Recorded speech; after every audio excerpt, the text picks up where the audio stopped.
guys, welcome to the Brawling. We talk about all things casual and kitchen table magic like Brawl and EDH. You're listening to episode 48. I'm Johnathan Tang, and he is Jacob. Ahoy. How are you doing? I'm not bad, man. How are you? I'm pretty good. Especially because I saw this tweet that came out from Gavin Verhey the other day. It's a very, very interesting response to... Now, wait. Hold on a second. Who's Gavin? He is now a main product architect on Magic. So he decides what... he designs the kind of products that we will see. He's also the father of Brawl because he created Brawl, the format. Oh, okay. So, because he's the father of Brawl, is why we should care about what he has to say. Well, it's because of what he said that we should care about what he said. What does he have to say? Okay, so he got this tweet from a Magic player on February 5th. Hey Gavin, you asked for our feedback in the State of Product Design 2018. So here it goes. Has there been any consideration of making the intro decks Brawl legal? This would be a great way to have simple standard deck, popularize Brawl, and introduce Commander all in one. And here's what Gavin said. We have talked about it as a possibility as we are looking to evolve our intro product line. Yes, I'm a big Brawl fan, so I'm always looking for ways to support it. So, this tweet is saying a lot because, number one, it's telling us that Brawl is not dead yet. At least the father of Brawl doesn't think so, right? And number two, making intro decks Brawl legal, that means there will be standard decks that are singleton. And nowadays how the Planeswalker decks are like, right? Where they have a Planeswalker that's utterly unplayable outside of the intro deck format, and that's about it. It'll be very interesting to see the intro deck come out being a Brawl legal deck, a Brawl legal singleton deck that people can, just play around with. Being an out of the box, just like the Commander products, except it's, limited to the standard scope. And whether Brawl is dead or not, I think it's up for debate. I think it definitely varies by area. Like for example, I know my local place, Brawl's not dead. Very popular actually. Okay. But I know some other stores besides mine completely dead. Like you go there and say Brawl, like what's Brawl? Yeah, it's a very localized thing, right? They have, Yeah. like, different bubbles. Like some stores play and some stores doesn't even know what it is. Exactly. So I think the intro deck will be a great way to kind of reignite the flame, so to speak. And I like Brawl. Like it's the reason why we are doing We're called the Brawling podcast Pit. right now. We're called the Brawling Pit. Well, way back when Commander was a format, people used, every single cards in the Eternal card pool. They can use pretty much anything that's not banned. And then they build Commander decks out of that. And then the Commander product came out and kind of break the mold, so to speak, because they designed cards that are Commander specific. Like they printed new cards specifically in the Commander decks. You think they're gonna do that with the Brawl intro deck? Well, they print cards specifically to the Brawl decks that are also standard legal, just like Nexus of Fate was not. You cannot crack Nexus of Fate out of any booster packs. It only comes in as a buy box promo. Well, it's still standard legal and it's one of the strongest cards in the standard format right now. Well, what I actually think would be cool is if they made some like Brawl only cards. But I think first of all they'd have to make the price point of these cards like pretty low because they have no use outside of Brawl basically. Yeah. So like assuming they were able to release like maybe like a $10 or $15 intro pack of Brawl right? Where it would be like, it has some standard cards, and then it has some Brawl only cards. And these Brawl only cards would be, they'd be pretty good, or they'd offer some redundancy for some already existing cards. I mean, they have a lot of ways to go about it. But if they were to do that, I think they'd have to keep the price point down, because it's literally only legal in Brawl. Maybe they could also extend the legality to EDH, like Brawl/EDH only cards. No, yeah, so I think that's a possibility. But what I'm asking is, what if, right, they print cards that are only available in the Brawl products, but they're also standard legal? I feel like it probably wouldn't matter. Like, it would just be treated the same as any other standard product. So it'll be. You don't think a second Nexus of Fate will happen? As long as they keep the price point down, no. I think the biggest problem people have with Nexus of Fate is that they cannot crack it from a pack. Well, I disagree. I mean, I think like that is a symptom of the problem, but I don't think that is the main problem, right? So like, Okay. let's say they release a new special booster pack, right? Let's not call it a booster pack. Let's say they release a new special quote unquote intro deck, and this intro deck costs $10, and inside was a guaranteed Nexus of Fate. If that were the case, then nobody would care that Nexus of Fate was a booster, or that you can't crack it only from a booster pack. The issue with Nexus of Fate is a combination of one, it's true you can't find it in a booster pack, and two, the price point to obtain a Nexus of Fate is buy a box or buy it secondhand. So like, that's what I'm saying. I don't think the fact that you can't find it in a booster pack is intrinsically an issue. I think it is part of an issue that by itself is not necessarily an issue. Oh, I see. So like, following this line, right? Even though if they release some Brawl/standard cards that you can't find in booster packs, but you could find in Brawl intro decks, it wouldn't be a problem as long as they price the intro decks reasonably, right? So like, if they price these at like $15 or whatever, and you're like, oh yeah, I mean, it's like, yeah, it's true you can't find it in booster packs, so that it won't affect booster box prices too much, and it won't affect the draft format. But also they won't be too costly to obtain, because you can either buy the booster or the intro pack for a reasonable cost, or because the price ceiling is effectively at the intro pack cost, which I think we can both agree with economically.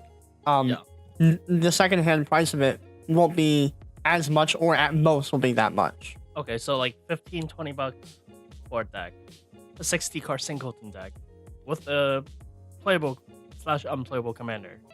Yeah, and that would be. I think that would be a really interesting way to go, actually.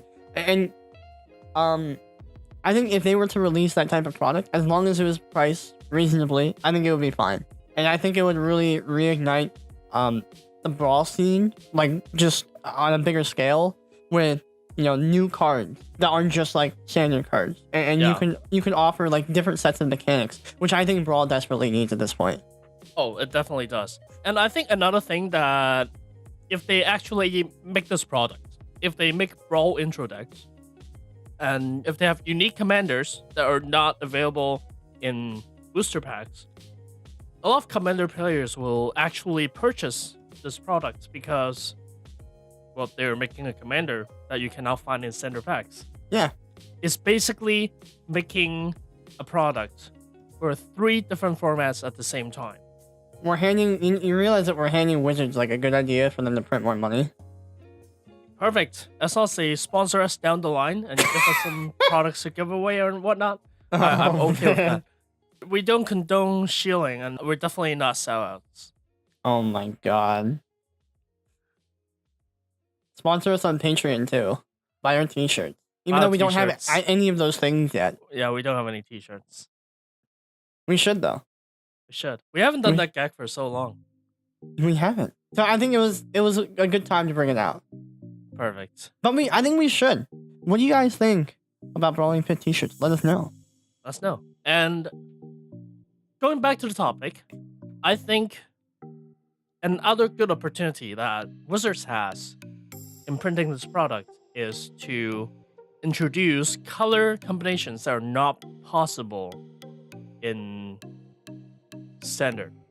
Let's say they have let's say we're on Ravnica right now, right? We're on Ravnica and we have 5 color pairings, right?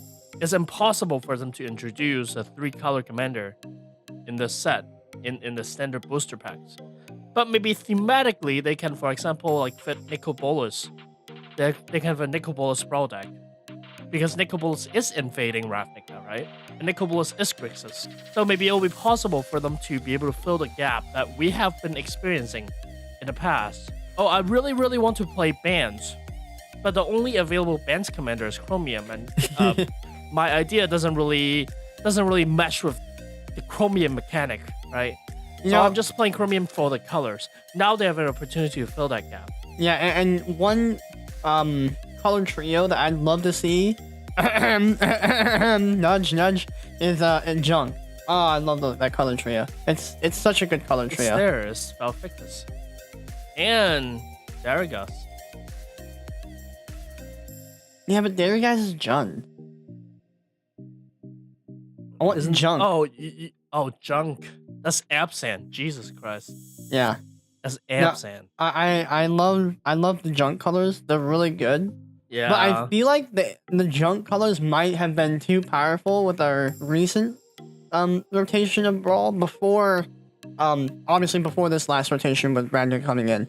Because I think we mentioned we had like a green black, like token deck or whatever, remember? Oh yeah, we do. But if we could just add white in there for the white doubling season, like that would have been nutty, Well, and our only option at the time was Joda. We could have done it, but it's like, yeah.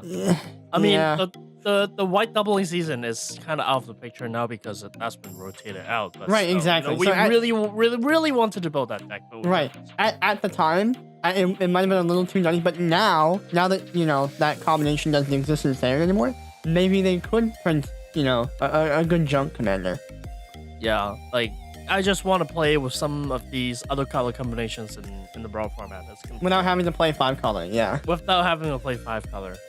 I mean, you don't even have to play 5 color. No, you don't. But it's you just never cast Joda. Yeah, it's just like, well, I'm gonna play without my commander in this game, and everybody else gets to play with their commander. Yeah, it's just a 59 card Canadian Highlander. Yeah, speaking of Canadian Highlander, actually, my idea that I was just alluding to, was actually, what if they made a new standard format?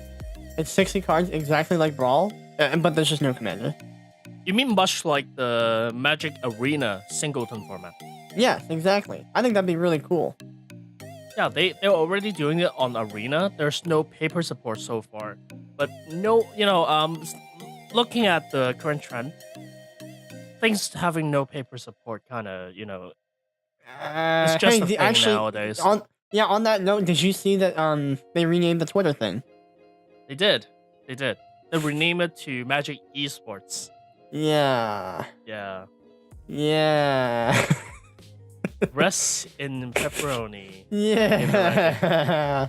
I was having this discussion with a friend of mine, and he said to me, like, oh, this could mean anything, right? Esport, it can mean anything. Like if they like, I think the argument he tried to make, I remember him telling, we were sitting at an LGS and we were just hanging out or whatever. I think we were about to play Commander. I don't remember exactly. But anyways, he told me, like, man, they could broadcast this game on television and they call it an esport or whatever. I'm like, that is the dumbest argument I've ever heard. Nobody calls chess an esport. I would call chess an esport. But what I'm saying is, like, I guess technically everything is arbitrary and it's completely semantic, his argument. But, like, typically, we don't, just because something is televised and is not a traditional physical sport, does not make it an esport. The Super Bowl was a great esport event. Yeah, that'd be like calling it the Super Bowl an esport. It's like, typically, when you call something an esport, it's, played via digital means. Like the medium of play, not just digitally broadcasted. The medium of play is digital. or electronically. That electronic esports, right? You don't like. I could play a game of Magic, paper Magic right now, and I would need zero electricity. Like I could play outside during the day. I don't need my phone. I don't need anything. There's no electricity, you know, in the sense of like electronic devices involved in that playtime whatsoever, right? Well, some people will use this their life counter would highly disagree because they don't. Yeah, exactly. Yeah, but that's what I'm saying. In theory, I don't need that, right? So like, so like saying that this could mean anything. I think that's such a cop out. Like you just. All right. Yeah, I see what you mean. I feel like a lot of this is gonna trigger some people. I can feel it. All right, I can feel it. Okay, so trigger warning. Okay, it definitely triggers some people. Trigger warning right here. Are you ready? All right, I'm ready for your trigger. Okay. I think a lot of people are just in denial about the changes that are going on. Oh yeah, so am I. Paper will never die. That's like long live paper Magic. And listen, I love Magic. And I'm not saying the game is dead. Far from it. I think Magic Arena is great, and it's bringing a lot of new people to the game, which is amazing. Okay, but what I am saying is that signs are reasonably pointing to paper Magic being phased out. Okay, so what are you gonna do to those people who sold their left kidney for a Black Lotus? Sucks to suck. That's what I think. I honestly, I hate to be the bearer of bad news, but I actually believe that's the approach Wizards is taking. Sucks to suck. Oh my gosh. That's not me saying sucks. I'm saying that's what I think Wizards is doing. I think they don't care. Oh my gosh. I actually believe that they don't care. And you know, the big price cards, the big price point cards, I think they will retain a good amount of their value. I don't think they'll retain full value, but they will retain a good amount of their value because, because they don't have any, intrinsic worth like gold. Their their value is determined arbitrarily. So, I think there will always be like a hardcore fan base, like demand for that kind of card. And while it might not sell for 30 grand like it used to, I think you could still extract, a few $1,000s from someone that wants it. Like there will always be presence of paper Magic. Like a lot of people play Q, right? Right, exactly. A lot of people built their own eternal format. Oh, we can talk about Wizard's Tower one time. Yeah. Probably in an upcoming episode, we can talk about Wizard's Tower. It's a fun format if you haven't heard of it. No, and I think when I say paper Magic is being phased out, I mean exactly, and we've covered this before. I mean exactly that. Phase out, not dead. Even though we might have said dead, but as a meme. And it won't just die overnight. It just means Wizards will stop supporting it. But that doesn't mean SCG has to stop running paper events. Right. Wizards may slow down their support of paper Magic, but we'll have time to adjust to. Yeah, and that doesn't mean that you have to stop playing paper Magic either. Yeah. And in fact, digital Magic actually solves a lot of problems that paper Magic has. One of the biggest one of them is cheating. Yep. I don't think you can cheat online. It's so Magic hard Online to. or Magic Arena. It's so hard to. Yeah. And I would expect there probably will be some sort of glitch or exploit at some point in Arena, but it's so hard to do that though.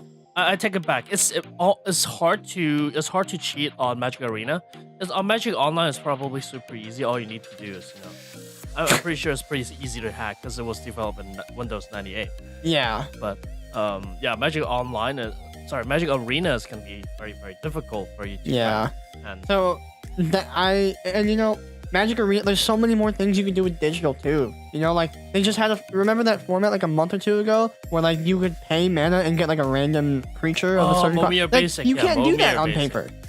No, you can't. Momia Basic is a Magic Online / Arena only thing. It's digital because of its randomness. There's so many things you always can play. That's the whole thing with Mitgo. Right? The whole draw of being online is I can always play. I don't have to wait for X event or whatever to play. Or my friends don't feel like playing. Yeah, you don't need your friends there. All you need to do is some random strangers online. Oh, and the best part, I don't have to smell anyone else. Oh my god. You don't have to smell anyone else? Oh my god. Well, I think in the actual esport event, you still have to physically be there on their Oh yeah, computer. that's true. Yeah, So that's true. the smelling thing is probably Darn. inevitable, but Darn. cheating is definitely solved by moving their competitive scene from paper Yep. to online to digital, and yeah. And with Arena, you know what? Now, if your local area doesn't like Brawl, you have Brawl on Arena. Coming Yeah, Brawl soon, on Arena, hopefully. yeah. Coming soon, hopefully. Yeah. Interestingly, I think the developer actually, and this may change in future, but in the past, the developer said is not possible for them to implement commander style gameplays on Arena. But you know, No, and just by the way, so you and I, we both worked a lot with tech and deployment and implementation of software and other stuff. Like both you and I. Okay, so for those that aren't as how should I say? For those that aren't as aware, I guess, or knowledgeable about how this kind of goes, in basic English, that just says we could do it, but we're not going to right now. Yeah, it's because they could do it. Yeah, it's an. They want to have like an iteration process. They want to give you something that you can work with now. Yeah. And then they spend their time in the background to do more things, and then exactly they will roll out more patches down the line, and they're not going to tell you what they can or cannot do. Yeah, and that's the better approach, honestly, because if you say, well, we could do it, but we're not going to, like right now, that kind of leaves a bad taste in everybody's mouth. Yeah. Or like, even worse would be like promising it and saying like, oh yeah, it's gonna come, but we just don't know when. That's also not that great. Yeah. It's better to just say like, well, as of right now, we can't do it. Yeah. And I think when they say can't, like I said, it's not that they technologically can't. It's more like they're not gonna put a lot of resources into doing it this second. Yeah, so one example that I can think of is back in, I forgot if it was Unhinged or Unglued, but there was one of the unsets where there were cards that cares about the next game. Like, it carries over to the next game, right? You cast this game, and the next game you get some bonus. Yep. And the Magic Online team is like, there's no way we can do that on Magic Online because games don't talk to each other. Yep. And now they could have implemented a feature where they did, but that would likely take a lot of work. Yeah, it'll probably be a lot of months resources. It won't be worth it because they're never gonna do that again. Exactly. Yeah. So it's just, and that's what actually worries me about Brawl. I think that would be one of the biggest things that it would be a deterrent against putting Brawl on Magic Arena. So like, sure, you could have the upside of like, wow, we have so many people playing Arena, and because of that, we have so many people playing Brawl, and it's great. But the issue is, what if that doesn't come to fruition, right? What if they look at their Brawl numbers, and what if they say, wait, Brawl sucks. Nobody's playing it. So why are we going to bother putting it on Arena? I'm playing it. Please give us Brawl. Yes, please. Yeah, please give us Brawl. That'd be amazing. But you see what I'm saying? It's almost like a catch-22, right? You need results to get Brawl on the Magic Arena, right? But Magic Arena will be the thing that helps you get those results. Yeah. So it's tough. Sometimes I feel like that they're kind of missing the mark because they're reading data, but they're reading data from the wrong places. One of the examples was Champions of Kamigawa block. Wizards has been saying that block is like the worst thing they've ever done. It's like the worst mistake in that time period. And they read from like tournament statistics. They read from tournament play, competitive play, and all that. It was right after Mirrodin was a thing. No one wants to play against Call Go. Yeah. And also like the FNM at that time, it wasn't even standard. Like no one plays standard because there were no one supporting standard because Call Go was a thing. Yep. People drafted, and there were a lot of people who drafted. And it was a very very popular set. Like amounts to people who are not playing competitively, but because they're reading their data from the competitive scene, it looks like it's not successful. So it feels like they're missing the mark sometimes. And it's hard, because like we want to trust Wizards and we want to trust their data because ultimately they have the most data of any of us, But like on that kind of note, I would question the validity of some of their data. So for example, or no, not for example. Sorry, I'm gonna read it. So what I mean by that is like, according to Wizards, now I've done extensive research on the health of Magic. All right, and I ended up having like a ton of sources. Like I probably could have written like an entire Wikipedia article on it, like the size of like the World War II article on Wikipedia with like maybe it's half as many sources. I've done a lot of research into Magic and performance of Magic, right? So according to Mero, and according to some of their annual reports or quarterly reports from Wizards or from Hasbro, because Wizards doesn't put out reports, but Hasbro does. Wizards reported to Hasbro that at the time of Battle for Zendikar, that was their peak like performance of the game. Like total number of players playing the game was Battle for Zendikar of all time. Like not just recent, like Really? all time. Yes, of all time. That's like one of the worst set Yeah, in Battle the for past 5 Zendikar. years. Yeah. And part of their estimation, I'm not kidding when I say this, they take when they say estimation, what they mean is unique player count globally, and so they look at DCI people. They look at, and that's the easy part, by the way. Like, oh, how many registered users do we have with the DCI? Like 1 million or so, maybe, right? Like, oh, that's the easy part. That's the easy part, because that's, we have registered people. But what are all those people that don't have a DCI number? Well, from there, they extrapolate, like, from surveys or censuses or whatever, like, oh, how many people play Magic or whatever, like, blah, blah, blah, blah. And they somehow got to the figure 20 million people. Globally. And they probably only have, like, 1 to 2 million people registered with the DCI, is my guess. Wow. Yeah. And like, this is anecdotal, by the way, but if you were to ask me, I would probably say, like, Meridian Ravnica, like, Return to Ravnica, were probably their peak player count. But that's anecdotal. Yeah. And this is also anecdotal. I also know people who really don't care about Planeswalker points, so they will just pick a new DCI number every store they go to. Yeah. Yep. And apparently, according to them, Ravnica only had 12 million players. Return to Ravnica had 12 million estimated, and or maybe it was like 14 or 15. But then somehow BFZ got 20 million, and then after BFZ, now they're down to like 12 as of like a year ago. And it's like, it makes me wonder, it's like, how are they? That's what they're saying they're estimating, right? Because the DCI people, there's not 12 million people registered with the DCI, by the way. That'd be insane if there were, but there's not. Okay. That's a lot of people. Yeah, but they're estimating 12 million people, including the kitchen table people. And that's a lot of people playing any game. Yeah, 12 million people.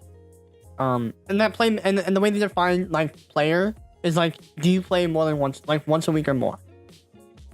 And I think that's a fair. That's a fair fair statistic.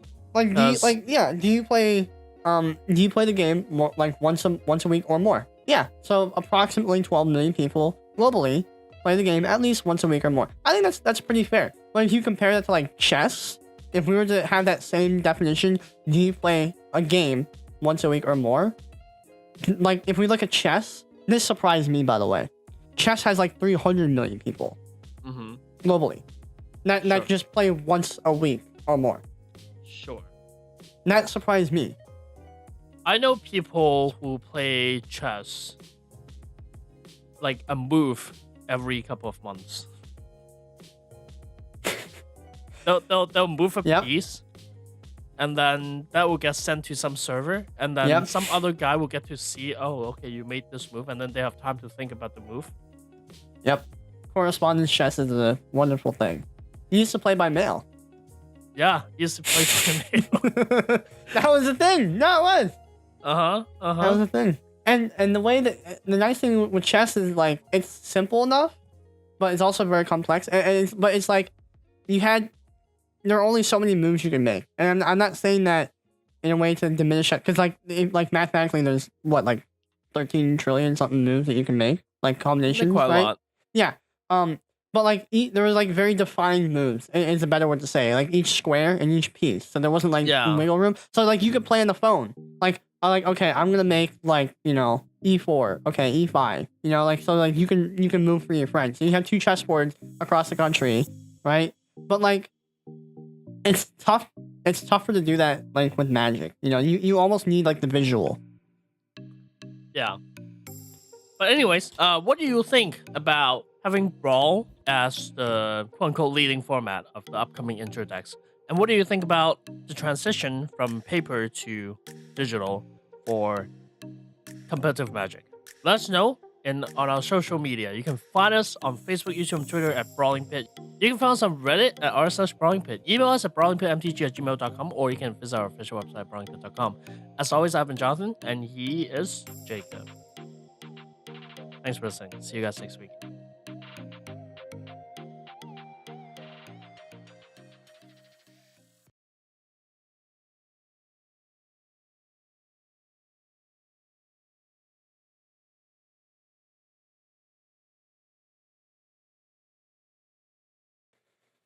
Hey man, Yo, I'm hungry. well, have you heard of the service called... No, we don't advertise. Censor that out. But I was gonna post our sponsor link down there. No, we don't have a sponsored link. No, we don't. So when you're hearing this, by the way, so I heard what he said, but when you're hearing this in post production, he's gonna add like the censor sound to that. Beep. So yeah, that's all you hear. So because we don't have, now, if one of them would like to sponsor us, then maybe we'll consider not censoring in the future. But no, we're kidding. But seriously, what I want to talk about, you ever hear the cliche stand up like, what's the deal with airplane food, like kind of thing? No. You've never heard that cliche kind of like comedic startup? No. Oh, well, that's kind of a cliche comedic opening. Oh, I see. That you're hungry? No, well, no. Just like, what's the deal with airplane food? Oh, what's the deal with airplane food? No. But okay, here's what I want to do. What's the deal with Grand Prix food? It's awful. It's actually terrible. Yeah, it is. Okay, now, do you remember high school food? Like you walk in and you got some I like absolutely do. you walk in and you got like some crappy like frozen food or whatever, and like some milk or something like horrible. I wouldn't say it's frozen. I think my high school cafeteria was very different from the typical ones because I have a taco stand that serves fresh meat that was definitely never been put into a freezer before. And there were also some pizza that was definitely freshly came out from the oven and never been from within. It's been never. They've never been inside a freezer ever. This is I me ate believing that you. every day. I ate that every day. So yeah, this is my I believe you voice. I believe you right now. Anyways, for the rest of us that aren't so lucky to have definitely not frozen lunch food, they're definitely not frozen. Yes, the Grand Prix serves that frozen food, and you know what? In high school, they only charge you. I think they only charge you at cost, right? For, like labor and like food cost, because like it's government subsidized, right? So like they don't charge you like a full price meal for it. It's usually on like a couple dollars. Okay, think of that high school lunch, but you have to pay $10 for it, and that's what you get at Grand Prix. Well, my Grand Prix was a little different, right? Because it feels like they have pizza that were never actually been inside a freezer, and it only cost me $15 for a slice. It's horrible, dude. And there was also like teriyaki chicken in the Portland Convention Center. Oh my god! Those chicken by the way, never seen the inside of a freezer. I'm not talking about like leaving to go to another restaurant, which by the way you should do if you're ever at Grand Prix. But I'm not talking about that food. I'm talking about like the cafeteria that's in the Grand Prix Convention Center, like the actual convention center food. That food, okay? Yeah, I don't think we can blame Wizard for that. We should blame the convention center. It's the convention center. Well, I guess we kind of could, because like they have to get permission to operate. Like they could say don't operate the cafeteria or whatever. They could say that. them But they they don't. have But they no don't. food. And there's no food. But I'm sure There'll they be no make food. they get like a deal on it or something. I'm sure like the convention center says, "Oh, if you let us serve food here, we'll take off some money from your bill or whatever." Because they do make a lot of money from operating that. You mean Channel Fireball gets a lot of money off? Yes. Channel Fireball. No, wait. No. I think the convention center makes some money. If like from the convention center food. Yeah, but Channel Fireball. Oh yeah, you're right. The convention center makes a lot of money from Channel Fireball. Yes. So when it's like stop buying that stuff, guys. And it's every time I go to a Grand Prix, and I go quite often if they're if they're nearby me, or if I have like a friend to stay with, and all I have to do is just get there. I go to a lot of them. Okay. And every time, it's like I feel like 1 in 10 people buy from that thing, and you might be like, well, it's only 1 in 10, but like 1 in 10 out of a few thousand people. Like stop buying from that stuff, guys. It's horrible. It's bad for you, and you're like if you just take like 5 minutes to like walk to another restaurant, you spend the exact same amount of money and get like a way better meal. Hey, you don't make fun of convention center food, all right? I don't want to spend 5 minutes walking to the McDonald's. That's definitely bad for me. Because if you look at all over the media, they say McDonald's food are bad for you. We're not sponsored by McDonald's. No, we're not. That's why we're saying it's bad for you.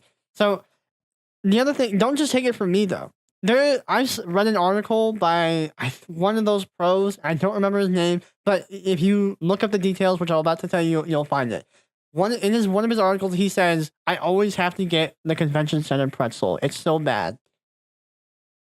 What? It's an article because it's such, and I remember it because it's such a weird article to write about. But he wrote it. That's why I remember. It was such an odd topic, but he did it. He's the odd ones out. No, he's not. No. No, he's not. Nobody that good or that cool or that popular would ever play this game. So all ones out actually plays Magic. No one that cool, that popular, or that successful would play this game on a regular basis. Anyways, don't buy convention center food, guys.